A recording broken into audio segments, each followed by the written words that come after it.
धर्मेंद्र देओल के जाने के बाद हवेली में अजीब सन्नाटा छा गया था। बरसाती हवा खिड़कियों से आ रही थी और पुराने पंखों वाले पंखे की खड़खड़ाहट हर कदम के साथ गूंज रही थी। हॉल में लगी तस्वीरों में वह हंसते चेहरे अब बस याद बनकर रह गए थे। पर महान अभिनेता धर्मेंद्र देओल का पार्थिव शरीर सफेद चंदन लकड़ी के मंच पर रखा हुआ था।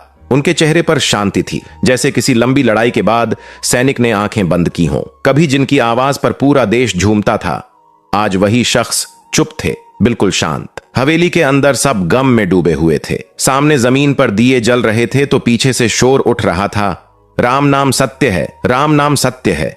धर्मेंद्र की पहली पत्नी प्रकाश कौर और दूसरी पत्नी हेमा मालिनी दोनों सामने बैठी थीं। दोनों के बीच की दूरी केवल कुछ फीट नहीं बल्कि पूरे जीवन का दर्द थी। एक तरफ खड़े थे सनी देओल, जिनकी आंखों में तूफान जैसा गुस्सा और दिल में बाप के जाने का जख्म था। उनके बगल में थे बॉबी देओल, पूरे समय रोते जा रहे थे, जैसे दिल की नसें टूटकर बिखर गई हों। दूसरी ओर थीं ऐशा और अहाना, अपनी मां हेमा मालिनी का हाथ पकड़े हुए सिसक रही थीं। भीड़ में चर्चा थी, अरे अब देखना, असली खेल तो अब शुरू होगा। इतनी बड़ी संपत्ति, पैसों और विरासत की लड़ाई कौन जीतता है, मजा आएगा। भीड़ को क्या पता, खेल तो असल में कई साल पहले शुरू हो चुका था, बस लिफाफा अब भी खुलना बाकी था। लिफाफा अंतिम क्रिया के बाद सभी लोग हवेली के विशाल हॉल में इकट्ठा हुए, जहां दीवारों पर टंगी थीं ऐसी तस्वीरें जो बीते हुए सुनहरे समय की याद दिलाती थीं। टेबल पर रखा था एक काला लकड़ी का बक्सा, जिसके ऊपर चांदी की प्लेट पर लिखा था, मेरी आखिरी इच्छा, मेरी असली विरासत।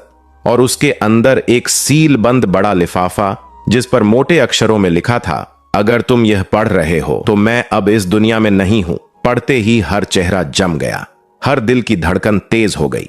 कमरे का माहौल तलवार की धार से भी ज्यादा नुकीला हो गया। सनी आगे बढ़े और गहरी आवाज में बोले, इस लिफाफे को खोलने का हक सिर्फ हमें है, बेटे होने के नाते। हेमा मालिनी ने तुरंत कहा, सनी, यह फैसला अकेले तुम्हारा नहीं है, इसमें हम सब बराबर हैं।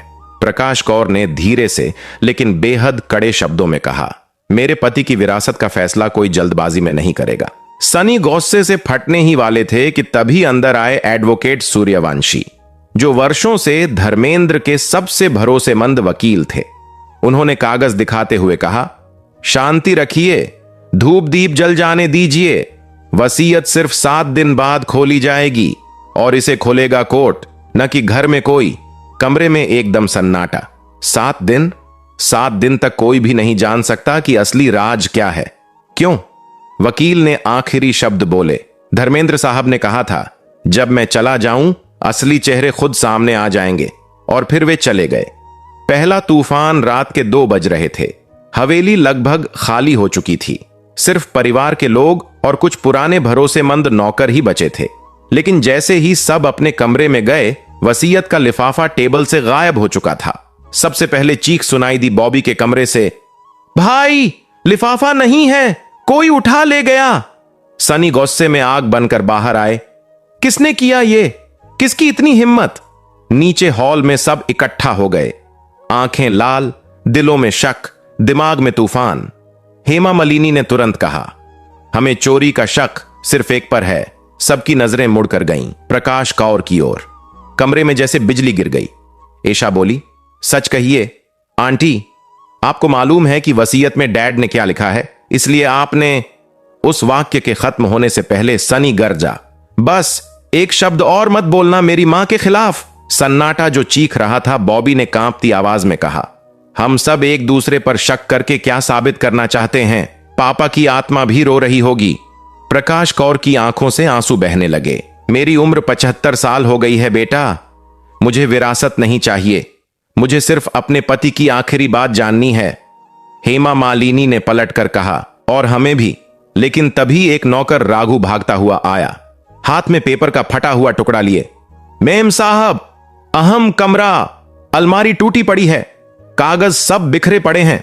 सब दौड़ते हुए उस कमरे में पहुंचे। यह कमरा था धर्मेंद्र का प्राइवेट स्टडी रूम, जहां किसी को भी जाने की अनुमति नहीं थी। अंदर का नजारा देखकर सबके पैरों से जमीन खिसक गई।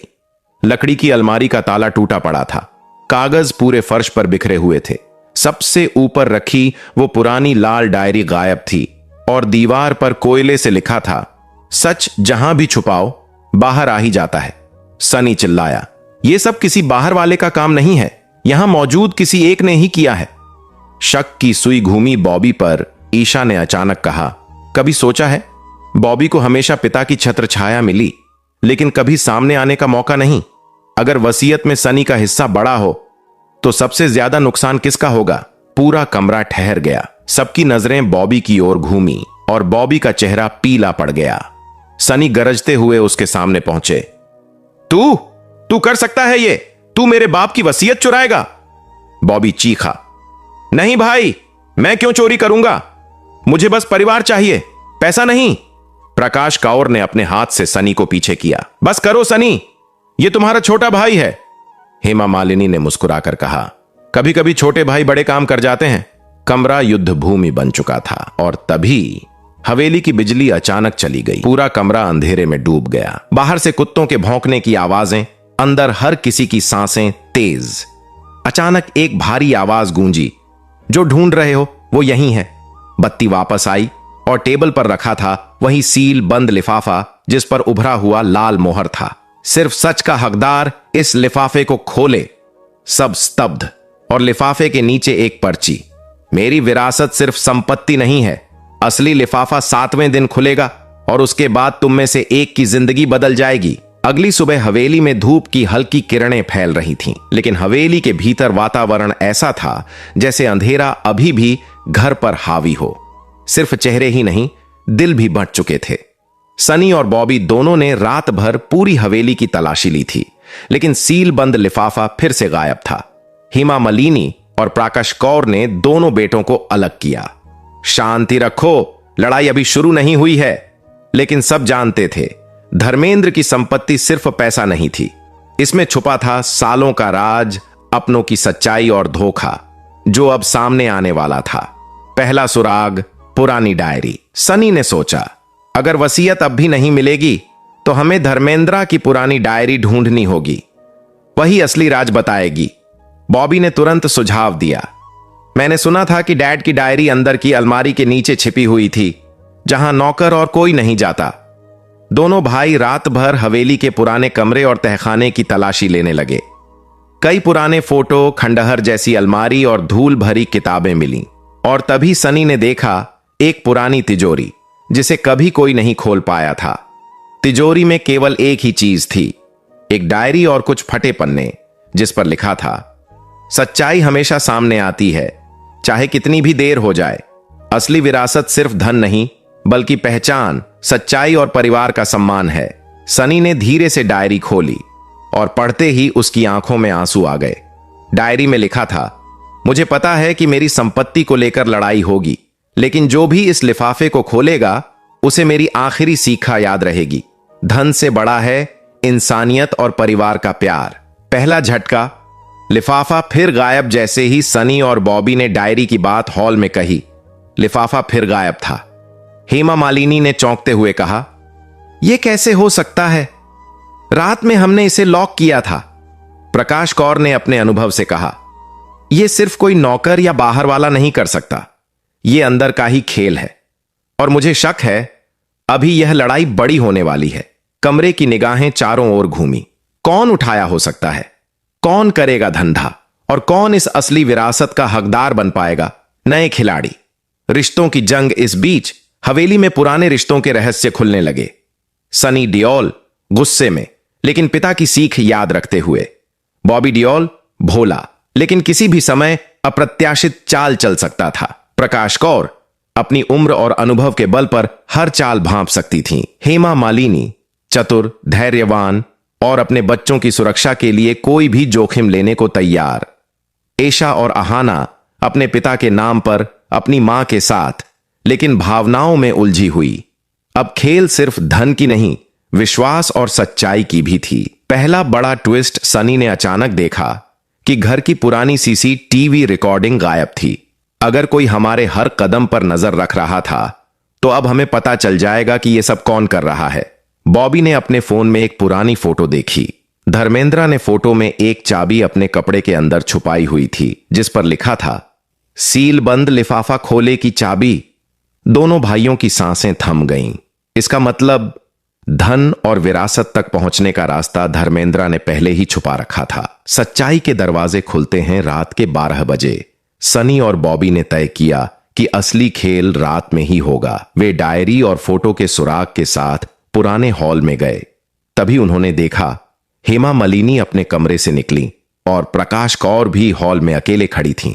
चारों की आंखों में सवाल और शक था। तभी अचानक काली अलमारी का दरवाजा अपने आप खुल गया और उसके अंदर लिफाफा चमक रहा था। सबके पैरों के नीचे जमीन खिसक गई। असली विरासत का रहस्य। सनी ने लिफाफा उठाया और धीरे से खोला। अंदर वसीयत के पन्ने, धर्मेंद्र की आखिरी चिट्ठियां और कुछ पुराने कागज थे। पढ़ते ही सभी के होंठ खुले रह गए। धन की बराबरी नहीं थी। धर्मेंद्र ने अपनी संपत्ति का बड़ा हिस्सा अपने बेटों और बेटियों में बांट दिया था। छिपे हुए राज। कुछ जमीनें और बैंक अकाउंट्स ऐसे थे जिनका नाम किसी के सामने नहीं था। संदेश, जो भी यह वसीयत खोलेगा उसे समझना होगा, धन केवल माध्यम है, असली विरासत प्यार और परिवार का सम्मान है। भावनाओं की बाढ़। सबके चेहरे पर आंसू और राहत थी। सनी ने अपने छोटे भाई बॉबी को गले लगाया। बॉबी ने कहा, भाई, हमें लड़ाई लड़ने की जरूरत ही नहीं थी। पापा ने सब तय कर दिया था, बस हमें समझना था। हेमा मालिनी और प्रकाश कौर ने दोनों बेटों को गले लगाया। एशा और आहाना रोते हुए दोनों चुपके से शामिल हुईं। धर्मेंद्र की सीख अब साफ हो गई। असली विरासत पैसा नहीं, बल्कि परिवार का प्यार और सम्मान है। कहानी का इमोशनल एंड। 7 दिन की जंग और शक, डर और शोर के बाद हवेली में शांति लौट आई। लाफ्टर और टीयर्स दोनों ने जगह बनाई। पुराने गिले शिकवे अब धुंध में घुल गए। हर कोई समझ गया कि सच्ची विरासत सिर्फ पैसा नहीं, बल्कि परिवार का साथ है। धर्मेंद्र की आखिरी चिट्ठी पढ़ी गई। मेरे बच्चों, जीवन में सबसे बड़ा खजाना सिर्फ संपत्ति नहीं, बल्कि प्यार, विश्वास और परिवार का सम्मान है। इसे कभी मत भूलो। मेरी जान चली गई, लेकिन मेरी सीख हमेशा आपके साथ रहेगी।